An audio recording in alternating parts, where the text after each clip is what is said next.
Hey, welcome back to my channel. This is Ray. This is LifeInViBe, and it's been a little bit of time since I've been able to actually do a reaction. I'm currently in grad school studying to be a nurse practitioner, and so I just finished a class the other day, and so I actually had a little bit of time to come on and actually video something and share a reaction with you, because there's been a lot that's been going on in the world of personal development, not finance, but health and wellness. There's been a couple of characters, and then obviously we had some other sad news, and so I'm not going to make a video about that today. I'm going to make a video today reacting to Jessie Lee Ward and an alignment conversation she had with Brendon Burchard. And if you remember, I actually did a reaction to Brendon Burchard's personal growth app and that particular website, and how he had enlisted Dave Hollis to be part of that adventure, in far as having, Dave, in hindsight, being a personal development coach for people.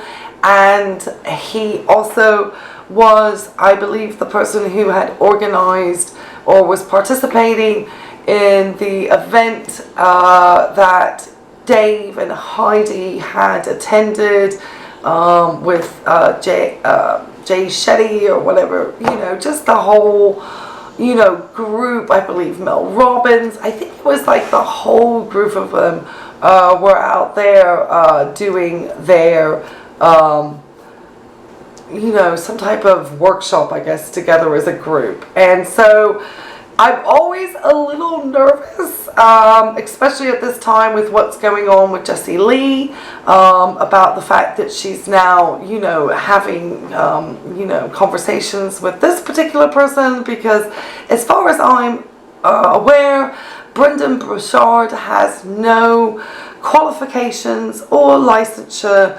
whatsoever that would enable him to be able to give anybody any type of advice whatsoever.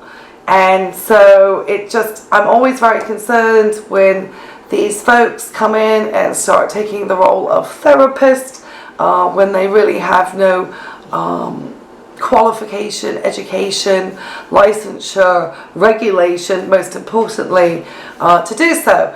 And then they charge people quite a fair amount of money. So your insurance doesn't cover these people. And so I just think it's really bad business. So at this time, it's very interesting that she is speaking to this guy. So I'm not going to spend too much longer on this, because I'd like to try to get into this reaction. But that's a little bit of the background. And I'm hoping I can start making a little bit more content, because I get, especially because and just this is the last thing, I promise. And if you do like this type of content, please, like, comment, if you want to subscribe and do all that, I appreciate that even more, so that we can start building up awareness about why these things really at this particular time may not be beneficial for her, in hindsight.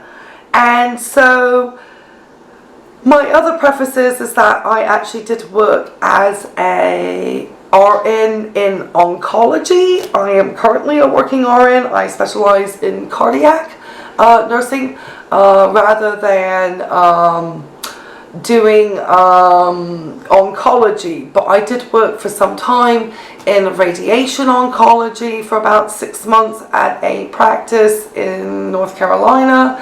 I also worked at both were for the Levine Cancer Institute. I also worked for an oncologist, hematologist in Rock Hill, South Carolina. Also, working obviously with cancer patients, directly with an oncologist, hematologist. And then I worked as a inpatient RN, also taking the role as charge on an oncology floor here in Norfolk, Virginia. So I do have some understanding of the disease process, and obviously in my work training to be a provider in a hospital setting or specialty setting, I also have been studying about cancer and cancer prevalence, and the fact that we're starting to see it in much younger people now. And I can cite sources down below to the US Preventative Task Force, which makes recommendations on cancer screenings for colorectal cancer. And they're starting to say we need to start more at the age of 40. And really what is seemingly possibly, and not to upset or offend anybody, but what we're finding maybe in evidence is contributing to that is a rise in people being obese and overweight, and so I'm not to ever shame people, but maybe some of the dietary choices that were made along the way didn't react well with the body, and we're starting to find more evidence about the harms of ultra-processed foods and so forth. But anyway, I don't want to get into that. I just really want to get into this reaction. I hope my head's not being cut off. I never can see quite where I'm filming because I don't have one of those turnaround cameras. So I kind of just set things up and I just hope and pray for the best. Anyway, let's get into this. I have everything set up, so we're just going to start playing this video. So let's get going. And we're just going to make a reaction. Hello everybody, what's going on? It's Jessie Lee. You can call me #Bossy, people's mentor, and I help people make 6 and 7 figures online from their phones. I love coaching people to do that. So if you don't already follow me, make sure you do. If you're tuning in live, you can drop a 1 in the comments below. If you're catching a replay, you can drop I miss you, and I will tell you I miss you too. I just got off a phone call with Brendon Burchard, and I want to talk with you guys about my conversation with him, a little bit about what I got out of the conversation with him. It was just meant to be an introduction to get to know each other. I don't know if any of you are familiar with Brendon, but if you are, you can put a yes in the chat. I'm guessing a lot of you are. High performance habits, etc. My first time I went to a seminar of his was actually in 2016. So been familiar with the guy for quite some time, and because of my connections with other people that I just, I want to make sure, and I'm going to link it down at the end to take a look at my video on my reaction to that growth app. Like I said, he's got no qualifications, and his start really was writing a book. He was a failed author. He's of course got the typical sad story that he loves to, that every one of these, health and wellness gurus have. They don't seem to, I never hear them mentioning it. I mean, they demonize, education, which, for somebody like myself who's, holds 2 bachelor's degrees and, postgraduate studies, I find that really insulting. But anyway, and then literally he just happened to be able to get on YouTube from what I understand, really early in the game, and started just producing, like whiteboard videos talking about motivation. And, who doesn't want to hear some guy talk about, oh my gosh, I just got really motivated and I started to make a lot of money and I just started to do this, this, and this. And it's like almost like any multi-level marketing scheme. If you are one of the first people into the scam, then you're obviously going to be one of the people who starts to make the most amount of money.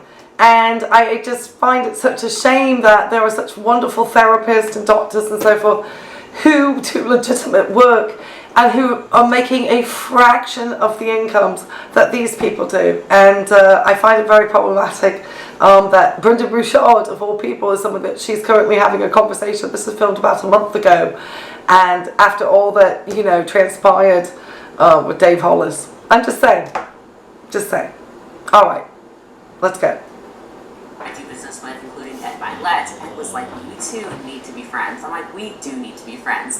And so we had a friend conversation for about an hour, and I doubt he took notes. I'm just kidding, I saw him taking notes. But I definitely took notes on things that we were having conversations about back and forth, because quite frankly, when you talk to people who are high performers or top performers or the best in the world at something they do, you should not just sit there and stare at them like, you know, you're looking at somebody at the zoo. Sorry, you should I probably moved the take camera. some time to say, what the heck can I learn from this person? Because this person is going to implore wisdom upon me. And so in this conversation, I had a couple, moments that I wanted to share with each and every single one of you. That sounds very intelligent. I just love it when it's, you know, the questions are hee hee. You know, I usually find that when I'm looking at any type of evidence-based practice is very beneficial. Yes, absolutely. Absolutely. I mean, these are the people that if I needed to get any type of, you know, I mean, yes, admittedly, they have a lot of money. And if anybody, you know, really wanted to grift this hard, they could too. But I think most people, those of us who do work in legitimate professions like in hospitals, we do have, you know, codes of ethics that we have to follow. And none of these people do. There's such murky lines between professionalism and friendship, supposedly. Because I doubt if anybody's not spending money, none of these people would be friends with one another. That's just my speculation. So you can take some notes if you want to. I don't often do these lives anymore, but I wanted to get on here because I was immediately inspired. I felt like it was really in alignment with where I am in my life right now. And what I really mean by that is I actually posted something in my Instagram and Facebook story just today about alignment. And he had many conversations with me about alignment, and I want to share them with you. So, I'm sorry. I mean, if you want to, I don't ever want to like criticize on the woo-woo. We got a woo-woo store down here in Virginia Beach and a huge woo-woo place, the ARE, the Center for Enlightenment and Research, or whatever it is, for the Edgar Cayce Foundation. So, but I'm sorry, I guess I'm a little bit more needing to have really good evidence-based from randomized control trials and alignment. What exactly do you mean by alignment? I mean, just whatever. I guess whatever. I guess grifting money hard. Money signs. Let's go. Hopefully you're excited to take some notes or pay attention or share this video or do whatever you want. But let's go ahead and get started. So the first thing that I loved was he was talking about how he likes to challenge people, and I was talking to him about his growth day app, and I said, you know, I love that. I think a lot of the times people who are not top performers, that's it, growth day. I couldn't even look back at my old video title. Growth day. I'm sorry. That's the name. I'm not trying to promote it, I guess. Let's get back to Jessie. You know, she's got a fancy chair. I'm a little jealous, you know, on her setup here. She's got like that boucle or whatever they call that type of chair. It's very fancy. I'm sure it's expensive. They look at challenges as if they are something that's terrible. They'll look at a challenge, or if you put somebody through something that is difficult in their business, or something that's difficult physically for them, or something that's difficult mentally for them, and they break down. An average person breaks down in times of challenge. A top performer rises to the occasion. And it's a perfect... Well, dang me, I must be a top performer then, because when I'm due for things in very stressful situations in a hospital setting, I rise to the occasion. So, my goodness, I must be a top performer. Thank you, Jessie, for making me feel just, I'm glad we're capturing this. Perfect example right now, if you don't know, I'm battling stage 4 cancer. I wouldn't even call it battling. I feel like I'm crushing this, right? And it's because I'm, you know, use whatever language. As I said, I've never actually said anything.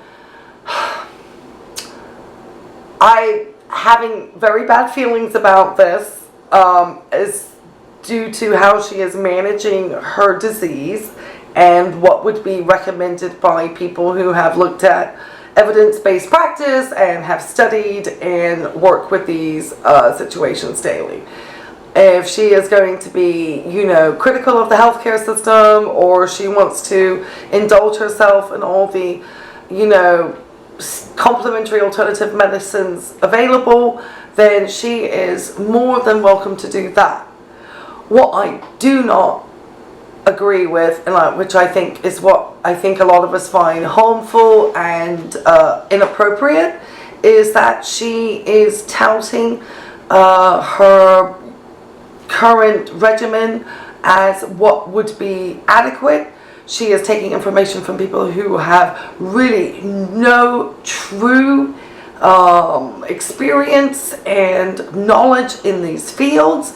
She is misleading people in cancer. She's also, as Mac pointed out, losing time. I mean, time is of the essence when it comes to cancer patients, and I feel like she had her stage 4 diagnoses quite some time ago, and now she's also mentioned that it is in lymph nodes further from her body, and she's also mentioned that she is due to have a PET scan, and I'm sure she is going to light up like a Christmas tree for how many places this cancer has spread, because once it hits that lymphatic system, and she's not been in trying to take advantage of the time in order to start a regimen of chemo, which is literally all that's going to work. She talks about being a vegan, which she's not, because she doesn't follow any vegan ethics. She just eats a plant-based diet, and not a very good one either, like a ton of juice, which is just like, would send anybody's like blood sugars out the wazoo. I mean, it is just so reckless, the amount of false information this person is giving out on a very large platform. And I think that's what a lot of us, and why I've particularly have felt the need to try to come back and actually verbalize and vocalize this this way. And defend also my professional colleagues in a respectful manner. For somebody who has been very disrespectful and said some really negative things about the healthcare industry. This is a person who literally lies around on the floor of a bathroom on a bath mat with her PICC line out. I mean, just reckless. Anyway, let's keep going and see what pearls of wisdom, you know, this scam artist who has money is going to share with us. I have this mentality and this mindset that, hey, it's okay, we have solutions. This is a challenge, I'm going to go ahead and break through it. And obviously Brendon is aware of this challenge, but you know, he also is persevering, and we had conversations like that. He said a challenge he likes to tell people to do is a 30-day no complaining challenge. And so if you'll commit to that, put a 30 in the comments. There's a lot of you watching on all these platforms, so I'm curious who would take a challenge like that. But I thought to myself as soon as he said it, what an amazing... No, that sounds like toxic positivity to me. Absolutely not. That sounds terrible. I mean, sorry, I hit the camera again. Sounds terrible. Sounds like absolutely not something that I would want to participate in whatsoever. So I look down at my watch because I want to make sure I want to catch this camera before it dies. Amazing challenge to actually do with somebody you love, right? Not my idea. Brendon Burchard's idea. He said, what if, you know, I just immediately obviously thought about my relationship, and I don't really think I'm a complainer, but I think there's things that here and there where I go, yeah, I definitely complain about that.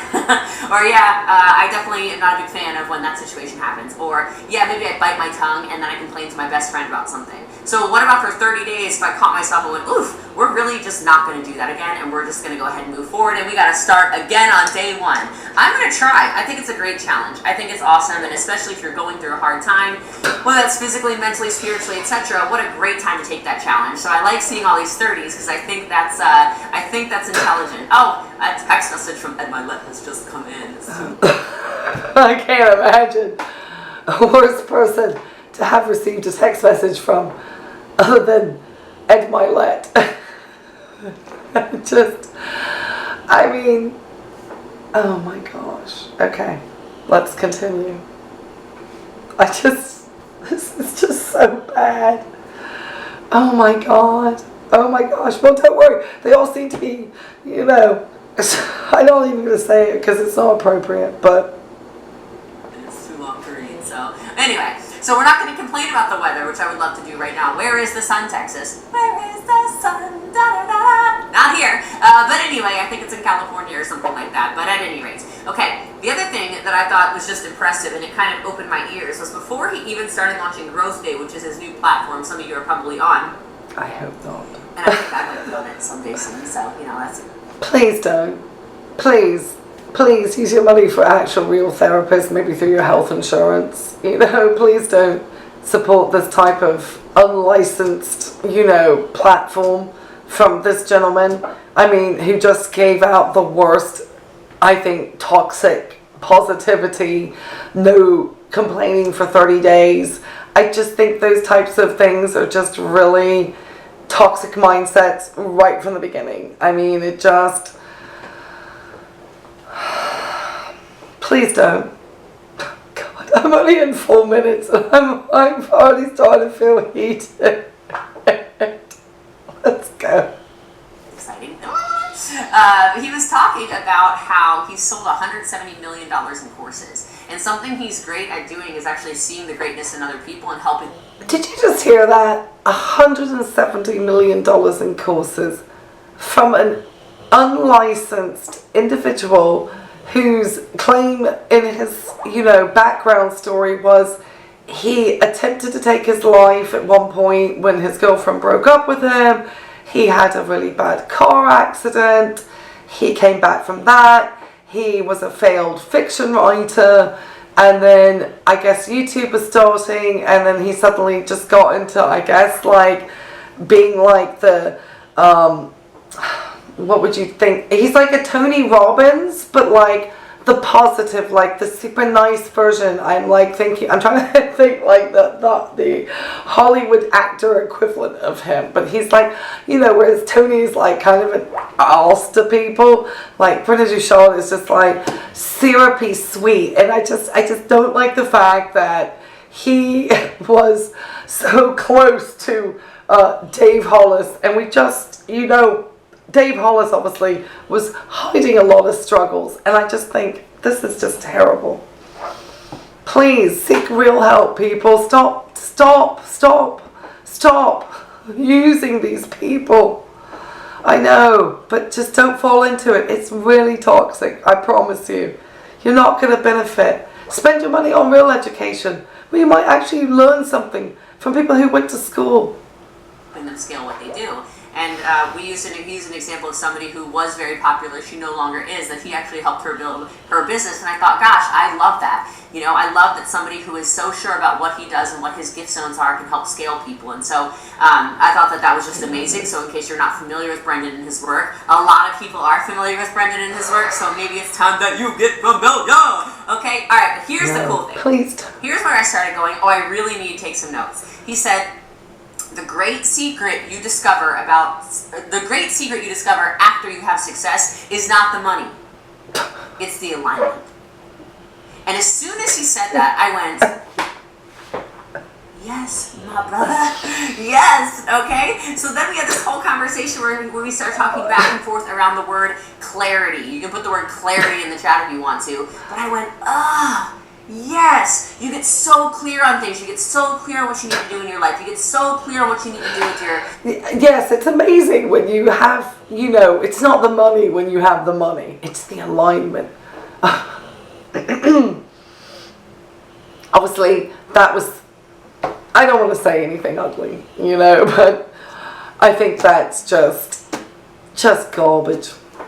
And I think everybody can understand why, because obviously when you have no stresses about money, those worries are gone, and obviously you do feel much freer. You can afford to have people help you clean your house, walk your dogs, you can afford healthcare, you can afford to go to the dentist. If something breaks, you can afford to have it fixed. There is so much that can be accomplished when you have money, especially when you're selling $170 million worth of courses, and then you have the audacity to get on the phone and circle jerk about alignment. No, these people are appalling.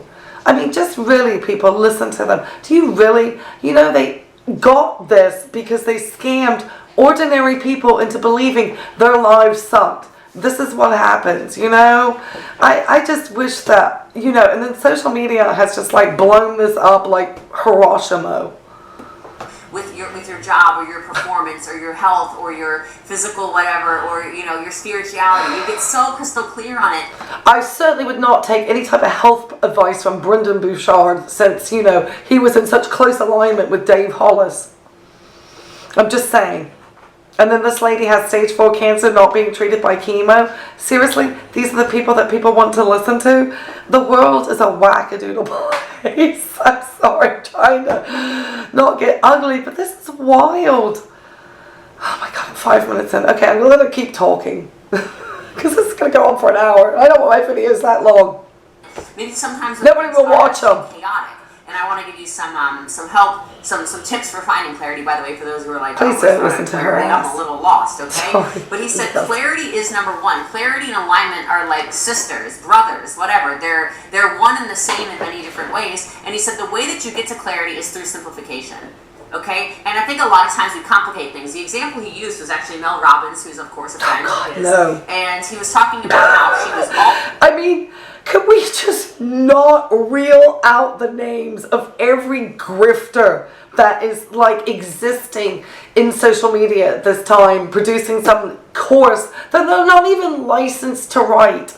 People, please, I beg you, if anything gets imparted from the end of this video or even up to this point, if you could only contain yourself to watch my ass up to here, is please don't fall for this. You know, go take a walk outside. You know, you probably can hear my dog back here snoring. Get yourself a dog. I mean, please don't support this grift. It's terrible. It's terrible. We all have terrible stories. We're not all here grifting about it. all over the place with what she wanted to do. She said she wanted to do, like he was listing out all these things she wanted to do, and the problem was that all of it all of a sudden came crashing down. And maybe you remember that Mel Robbins kind of fell off the scene for a couple years there, and then she got clarity by. That's when her TV program failed, probably, because she's alluded to her, you know, having not, having a moment of, obviously, you know, reflection when her TV show was not a success at all. And I can understand why. You have an unlicensed individual trying to give some woo-woo freaking self-help garbage on national TV. America does not need that, and it doesn't need to be syndicated to any other country either, please. So that's probably why she fell off for a while. That's my, you know, assumption. I have no idea, allegedly, so nobody can sue me for this. Simplifying. She simplified. She said the only things I want to do are a podcast and an email list. And you're probably, most of you watching are probably on Mel Robbins' email list, or maybe you listen to her podcast. It's become one of the biggest podcasts in the world. And he said moments like that. We had a conversation. He said moments like that come through clarity. And I said I love that, because I actually am very much in alignment with that. I'm selling off things and businesses of mine that I just don't really care about and they don't excite me.